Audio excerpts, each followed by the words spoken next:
finally got here to the cabin at the lake. Whew, interesting. Very windy, pretty cold, partly snowy, lots of snow on still some parts, so I had to use, especially around the cabin, snowshoes because I was getting so deep up to here. So I have this boots. It wasn't comfortable, so, and not safe. So yeah, I finally got here. Much warmer than last time, and of course it's May 3rd, 2020, so it's pretty warm actually in the cabin. It's not freezing cold like last time I was here, and that makes everything much more comfortable. So, and of course longer days, so I'm gonna have sunlight till 7:30 or so. So no hurry. I'm gonna enjoy my beer. Then later I'm ready for dinner. I got some trouts I froze from October, or November actually. So hopefully they're still good. If not, I still have lots of food, but I wanna try that. Of course I forget already, I know some stuff, but whatever. I'm gonna enjoy my beer now and we'll see. So cheers.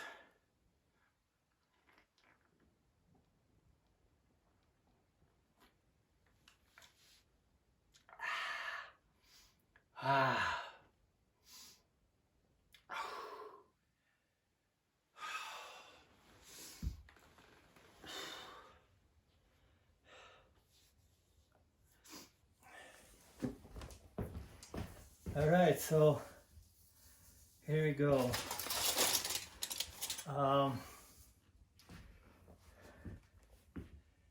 I just find this.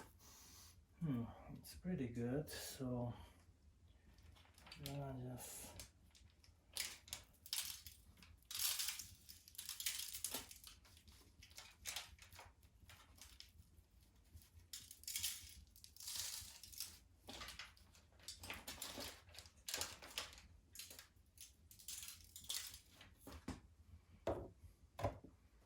olive oil.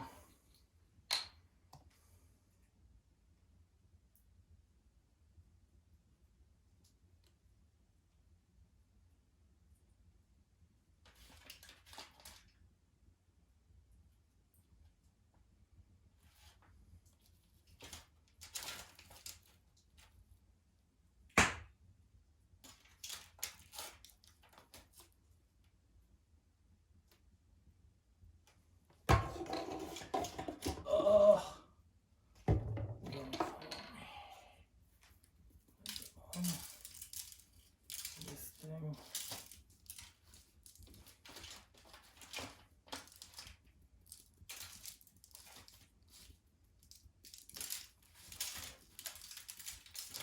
I'm gonna put some here too.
No.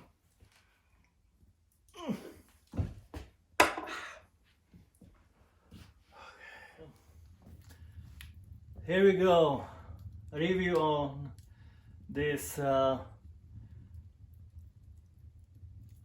hunting Forestry Cutlass, they call it.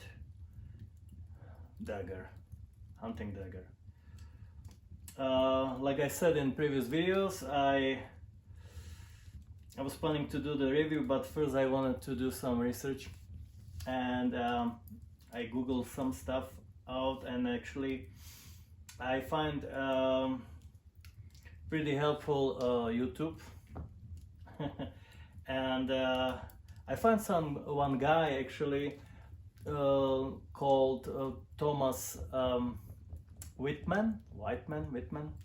He has a nice channel on YouTube, and he does shows about the cutlass, all kind of cutlery from Second World War era, mostly military stuff. But I checked his webpage and I emailed him. There was an address, so I emailed him with the pictures of this cutlass, and he emailed me back with some info, which was really nice of him.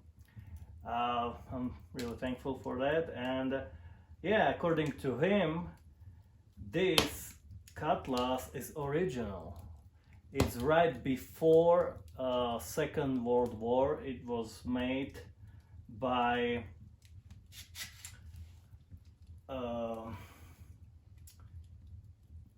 F.W. Holler from Zollingen, and yeah, there was probably some, aristocrat, or I don't know, some wealthy person who owned it.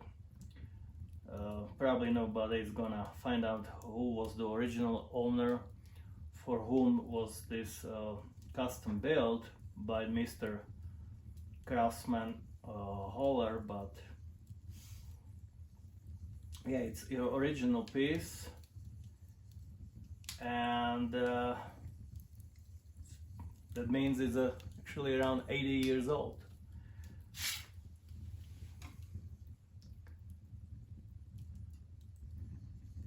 It has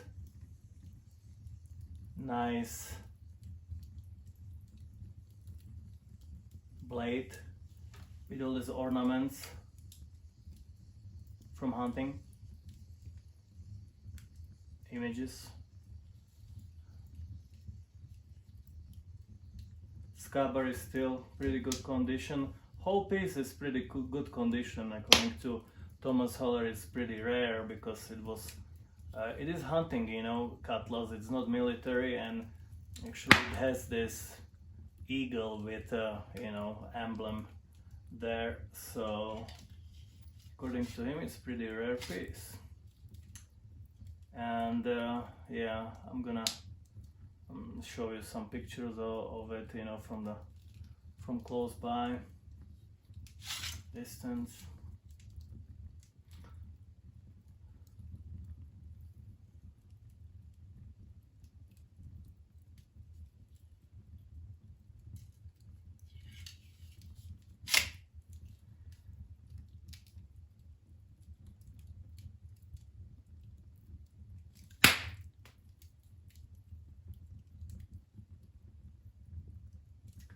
Yeah, so after dinner I'm gonna tell you how I got this dagger. It's a pretty interesting story, so stay around.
So dinner was fine, excellent. I had 3 trouts. I had doubt, you know, I wasn't sure it'll be fine after like what 4 months in the freezer, but it was excellent. It was excellent, even with the spices, no problem. It was really cool, really good. And I didn't even eat the veggies. I'll I'll keep it for tomorrow. So anyway, like I said, the other story about this dagger is how I got it, you know. So back in 1998, I met Frank at the party, and later I was renting from him his guest house. It was basically just remodeled garage, two car garage. But it was excellent. It was really good for me at the beginning. It was in North Hollywood, in San Fernando Valley, LA, Los Angeles. And we spent we were good friends with Frank, so we spent lots of nights talking, and mostly we played chess. He was excellent, and he almost always beat me.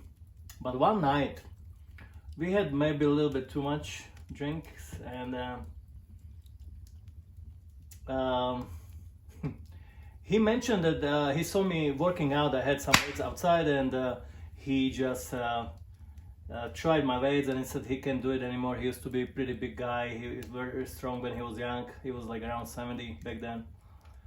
And he said, well, you much younger and stronger, but I can have a help. And then suddenly he stepped up. It was in his kitchen in his house, and he just grabbed this dagger from the wall where he had all kind of souvenirs from his trips around the world, and he started kind of like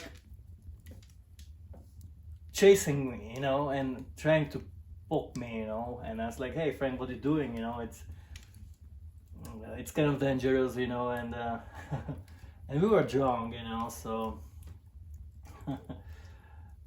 so I was backing up, and he was kind of chasing me in the kitchen and trying to kind of, it was funny. We just, you know, we were laughing. But then I stopped, and he basically got close to me, and he poked me, and he actually stabbed me. And that moment we were like, we were in shock, because that thing got in basically right where my heart is, maybe like a quarter inch almost. And I was like, holy crap, you know. I had white t-shirt, and I saw the blood a little bit, and so I was like, Frank, that's it, it's not funny anymore. I went to my bed and sleep. But next morning, suddenly the doors opened, and Frank, like early morning, he sneaked in my room, and I was pretending that I was asleep and still asleep, and he took my t-shirt and he washed it, and he come back, and I still pretended I'm still asleep, and he put it back. So he washed it, but the blood was already, it wasn't much, you know, it was just a little stain, but on white t-shirt the stain was still, after washing, was visible, and there was a little hole. Plus I had a little, you know, wound on my body.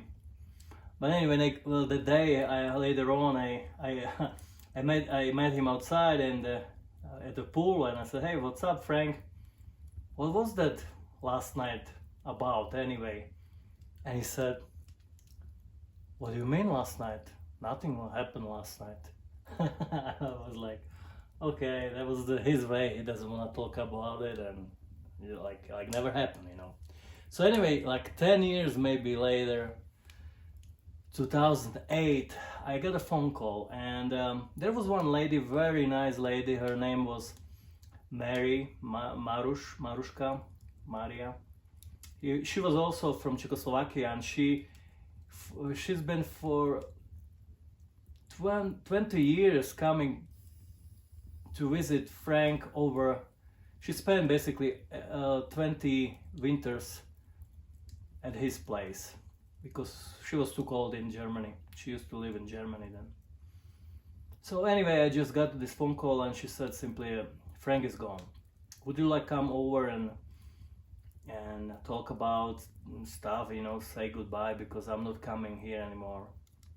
So I said, yeah, okay. So got there and we talked, and you know, we had lots of stories and you know, everything. And then we, of course, we had toast in memory of Frank. He had nice bottle of cognac there, many bottles actually. And before I left, she said, before you go, in memory of Frank, just to, you know, get something to remind you, old Frank, you know, from all this, you know, souvenirs on the wall. And of course I knew what I want. Was right there, was this dagger.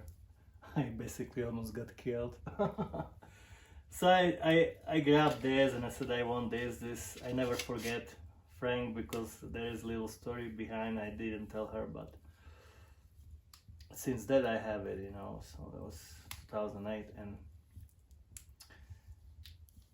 yeah, I got home and I didn't pay really attention to this, but then later I had nothing to do, so I had this idea, I'm gonna clean it a little bit, because it's really dark. These brass parts, they were really dark, and basically all these years on the wall was really nasty basically. Yeah.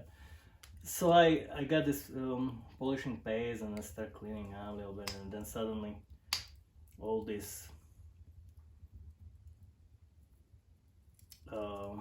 you know, this, how do you call it, you know, like this elk and other things start showing up. So I was like, wow, this is really something. Of course, you can see it's dark and I didn't even bring my lights. So all I have is this and a fire tonight, but it's fine. But you can't see much. But this blade has beautiful hunting kind of like images on the blade, both sides. So blade was always visible, it was really nice, but the rest of it, like handle and the other parts, they were really dark. So anyway, so this is pretty much the story of this dagger, hunting Forestry Cutlass. I learned all these terms, how to call it, and yeah.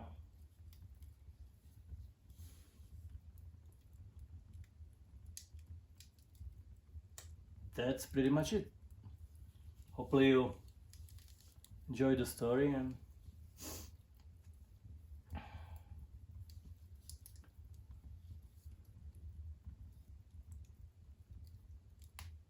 and I'll see you later.